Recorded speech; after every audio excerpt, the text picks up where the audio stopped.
அனைவருக்கும் வணக்கம். இன்று நாம் பார்க்க இருப்பது மோகினி ஏகாதசியை பற்றி.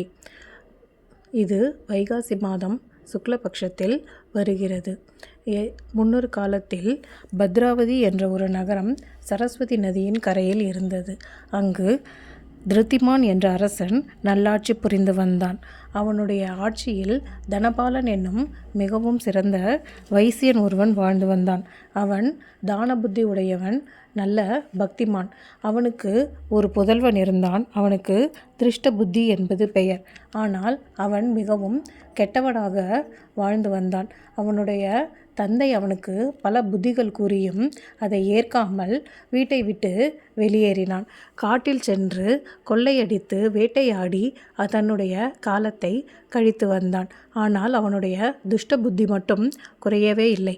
இப்படி இருக்க ஒரு நாள் கௌண்டின்ய மகரிஷி ஒரு குளத்தில் இறங்கி நீராடி கொண்டிருந்தாள். அங்கு நின்றிருந்த திருஷ்டபுத்தியின் மேல் அவர் நீராடிவிட்டு தன்னுடைய ஆடையில் இருந்த ஈரத்தை உதறும்போது ஒரு துளி தண்ணீர் அவன் மேல் பட்டது. அது பட்டதும் அவனுக்கு தன்னுடைய துஷ்டபுத்தி குறைந்து அவன் புத்தி மாறினான். எனவே கௌண்டின்ய மகரிஷியின் கால்களில் விழுந்து, நான் இவ்வளவு நாட்கள் பெரும் பாவங்கள் செய்து தீயவனாகவே வாழ்ந்து வந்தேன்.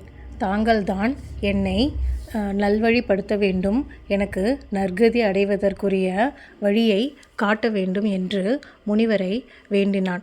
அவன் மேல் இரக்கம் கொண்ட முனிவரும், இனி வரும் வைகாசி மாத சுக்லபக்ஷ மோகினி ஏகாதசி அன்று விரதமிருந்து பகவான் விஷ்ணுவை தியானித்தாய் என்றால் நீ நற்கதியை அடைவாய் என்று அவனுக்கு அருளினார். அந்த ஏகாதசியை அனுஷ்டித்து அவனும் நற்கதி அடைந்தான் என்பது வரலாறு. மோகினி என்பது மோகிப்பவள், மோகத்திலிருந்து விடுவிப்பவள் என்று பொருள்படும். பகவான் ஸ்ரீமன் நாராயணன் பார்க்கடலை மந்தனம் செய்யும் போது எடுத்த அவதாரம்தான் மோகினி அவதாரமாகும். பார்க்கடலை கடையும் பொழுது பகவான் மோகினியாக மட்டுமல்ல, மந்திரமலையிலிருந்து தன்னுடைய சாநித்தியத்தை வெளிப்படுத்தி அது உடையாமல் காப்பாற்றினார்.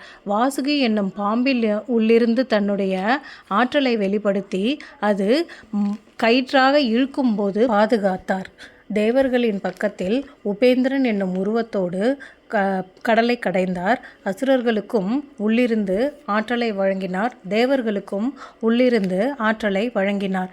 எல்லாவற்றிற்கும் மேலாக கூர்மமூர்த்தியாக அவதாரம் எடுத்து அந்த மந்திரமலையை தன்னுடைய முதுகின் மேல் தாங்கினார். இதன் பிறகு தன்வந்திரியாக அவதாரம் எடுத்து அமுதத்தை கடலிலிருந்து வெளிக்கொண்டு வந்தார்.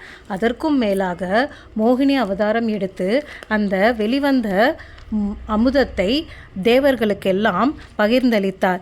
இவ்வாறு பகவான் ஸ்ரீ விஷ்ணு சமுத்திரத்தை கடையும் பொழுது பல பல அவதாரங்களாகவும் எல்லோருக்குள்ளும் நித்திய அந்தர்யாமியாகவும் இருந்து செயல்பட்டார். இந்த மோகினி என்னும் பெருமாளின் வடிவத்தை நாம் காணும் பொழுது நம்முடைய பற்று, மயக்கம், காமம், பேராசை, அகங்காரம் போன்ற மாயைகள் அனைத்தையும் வெல்ல உதவுவார். நல்லாரை காண்பதுவும் நன்றே, நலமிக்க நல்லார் சொல் கேட்பதுவும் நன்றே, நல்லார் குணங்கள் உரைப்பதுவும் நன்றே, அவரோடு இணங்கி இருப்பதுவும் நன்றே என்று மூதுரையின் வாக்கின்படி கௌண்டின்ய மகரிஷியின் உடம்பில் இருந்த ஒரு சொட்டு நீரானது அந்த திருஷ்டபுத்தியின் புத்தியை தூய்மைப்படுத்தியது போல நாமும் நல்லவர்களோடு இணைந்து வாழும்போது நாமும் நற்புத்தியை அடையலாம். எனவேதான் அந்த காலங்களில் நிறைய உபன்யாசங்கள், சத்சங்கங்கள் போன்றவற்றை ஏற்பாடு செய்தார்கள். இப்பொழுது அவையெல்லாம் குறைந்ததினால் நம்முடைய பக்தியும் கலாச்சாரமும் ஒழுக்கமும் கூட குறைந்து போயிற்று. எனவே நாம் இந்த மாதிரி நல்ல பல கதைகளை கேட்பதனாலும் நல்ல விரதங்களை அனுஷ்டிப்பதனாலும் நாம் இழந்தவைகளை மீண்டும் பெறலாம். இதில் பொறுமை, நிம்மதி, ஆரோக்கியம் போன்றவையும் அடங்கும். இந்த திருஷ்டபுத்தியின் கதையை ஸ்ரீராமச்சந்திரருக்கு வசிஷ்டர் உபதேசித்ததாகவும் ஒரு வரலாறு இருக்கிறது. சீதையை பிரிந்த ஸ்ரீராமன் தன்னுடைய மனம் அமைதியற்று தவிப்பதாகவும் அதற்கு ஏதாவது உபாயம் கூறும்படியும் வசிஷ்டரிடம் வினவினார்.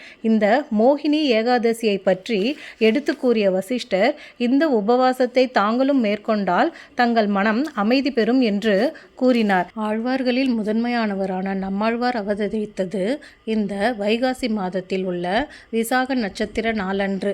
எனவே இந்த வைகாசி ஏகாதசியில் நம்மாழ்வாரின் பாசுரங்களை சேவித்து நாம் பகவானை வழிபடலாம். தாயாரின் கருணை உள்ளத்தை தானும் அடைய வேண்டி எம்பெருமான் மோகினி அவதாரம் எடுத்திருக்கிறார். எனவே மோகினி ஏகாதசி ஆகிய இன்று நாமும் பெருமாளினுடைய பாசுரங்களை பாடி பெருமாள் ஆலயத்திற்கு சென்று வழிபட்டு அவனுடைய நாமங்களை ஜபித்து நற்பலன்கள் பலவற்றையும் நிறைவாக அடைய வேண்டுமாய் கேட்டுக்கொள்கிறேன். ஜெய் ஸ்ரீராம்.